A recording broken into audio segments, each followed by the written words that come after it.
When you see Takemichi just come in strolling down the hood, he looks absolutely ridiculous. Takemichi usually looks ridiculous, but this is an extra layer for him. On one hand, the man deserves it. He's been struggling, he's feeling a little proud, feeling a little powerful, but on the flip side, a wake-up call is definitely needed. And I'm very happy to see that they have officially confirmed that the second core of Tokyo Revengers will be continuing into the summer season. And so we're not going to have a break, we're not going to have a split up. I was talking about last week, it just usually is a little weird when you know that there's been a confirmed amount of episodes, but like they haven't actually officially said so on the main Twitter or things like that. So I was actually expecting it to be split up either to fall or winter of next year. So it's nice how we're going to be able to continue on that Revengers greatness all the way to the home stretch of episode 24, and I mean, given the popularity of the manga, it's selling like hotcakes. I wouldn't be surprised if they almost immediately announce a second season or something like that. But this week's episode was surprisingly eventful. I wasn't expecting it to go in the direction it did whatsoever.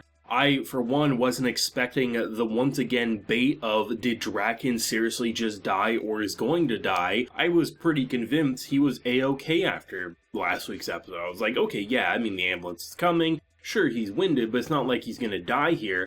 Nope, completely caught me off guard. To even just the idea of going forward in time again and how everything has seemingly changed for the better. He regained his job, so he didn't end up losing his job. Best Boy is alive and kept up the promise with Takemichi, so he's a hairstylist now. And supposedly, Hina is alive and well, but there has to be more. I guess my biggest question is, are we going to be sticking to the present now, or are we going to have to go backwards in time? Because I could easily see there being a new threat in the present that Takemichi doesn't have to rewind to fix it or anything. Maybe he has to just tackle it head on.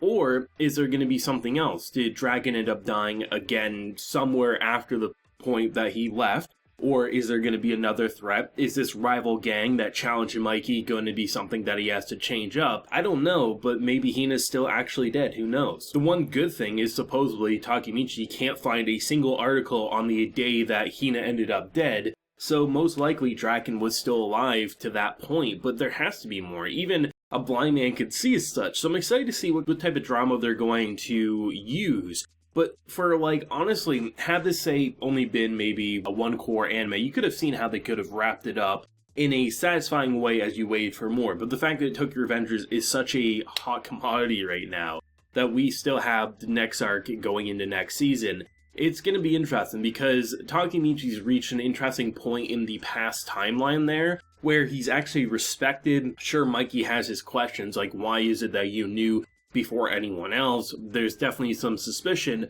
but the entire reason someone like Draken is alive is because of Takemichi, so you can't really push the guy away. I mean, you don't hand him your literal first jacket that is for a first commander here, unless you trust in Takemichi, right? So it's going to be fun to see what they're going to do, and I'm going to be interested to see if next week's episode would be an entirely present timeline focused episode. Because, I mean, like I said, I could easily see a way to write it to stick towards, like, you know, a modern day story, but I am crossing my fingers and hoping we will still be going forward and backwards in time, given the fact that it's such a cool mechanic in terms of how it operates with the handshake. Awkward handshakes in the past, man, you must really like these handshakes, to obviously the more like, okay, we have to change the past because shit's going wild in the present. I actually liked his goodbye towards his girlfriend Hina, as well as just the brother interaction there, because for him, he firmly believed that this was the end. You know, his entire mission was to save Draken. As long as Draken's alive, Mikey won't be manipulated, everything will be a-okay. So him leaving the necklace saying, I want you to be happy. Everything about it just felt like a really sweet goodbye.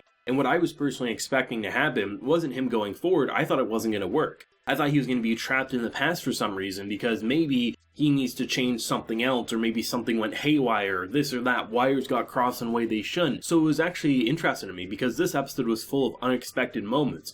Draken ending up saying like, hey, you know, thank you for saving my life, take care of Mikey, and actually dying, going into cardiac arrest. Didn't see that coming whatsoever. Him in the operating room, well, he's gonna die. Takemichi's gonna have to rise to the occasion, he's gonna have to be the number 2 for Mikey. Nope, he pulls out of it. Everything about this episode and just the Draken storyline completely messes with my emotions and perception. I'm like, I know exactly where you want to go. Nope, I don't. And that's why for quite a few weeks I was like, honestly, I'm 50-50 on what's going to happen. And when I finally feel convinced that something's okay, the next episode kicks off almost immediately, and they seemingly kill the character, and then they bring him back again. Between this and 86, the idea of characters living or dying has really been messing with me this season, and truthfully I wouldn't have it any other way, even though it is a bit of a bitch to experience sometimes. I mean, it's just one of those things that I wish I could easily say, I know exactly how next week is going to go down, because we seemingly solved the main issue. One could say, well, they still have to go back in the past because maybe Draken gets manipulated or Mikey gets manipulated still. Takemichi wasn't around enough to keep everything in bay, so we have to go backwards. But what will be the purpose of going backwards? Is it going to be this up-and-coming gang that is threatening Mikey? Is it going to be something completely different? I don't know, but I mean, the fact that he could go that far forward in time, the person ended up killing himself because of everything that happened, didn't end up dead.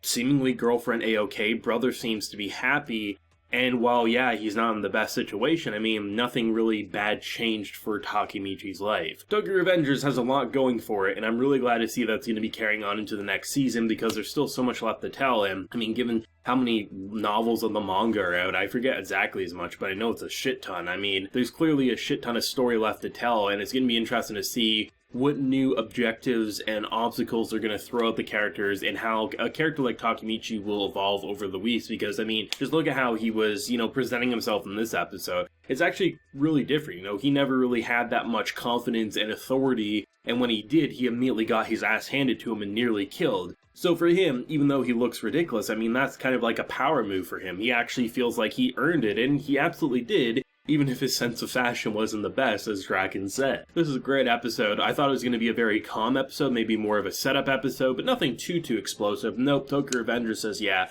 we're going to continue blowing your mind week after week, episode by episode, and there's never going to be a dull moment, even if characters are just waiting outside a operating room worrying and kind of like saying, oh man, is he going to be okay? Mikey comes in, says, of course he's going to be okay. But Mikey's really crying outside because this was a very scary situation for him. I will say though, because we're getting closer to the end of this season, we're going to be kicking off next season. I don't know if Tokyo Revengers will start coming out on Saturday for reviews or not. I'm tiptoeing because on one hand I really do like watching it on Sunday because it's an easier view for me. But given the fact that from what I can see for my schedule, I could easily see it working on doing a Saturday review. So it might flip-flop. Maybe some weeks I'll do it on the Sundays and some weeks I'll do it on the Saturday. Either way, I mean, Tokyo Revengers will definitely be reviewed in full in the coming season for sure. It's just because so far the only thing that I'm really looking at for Saturday shows, if I include Revengers, would be 4 shows. So it'd be very easy for me to do, similar to how I'm already doing 4 shows on Saturday as is. I'll decide later because on one hand, if there ever is a really bad censored episode,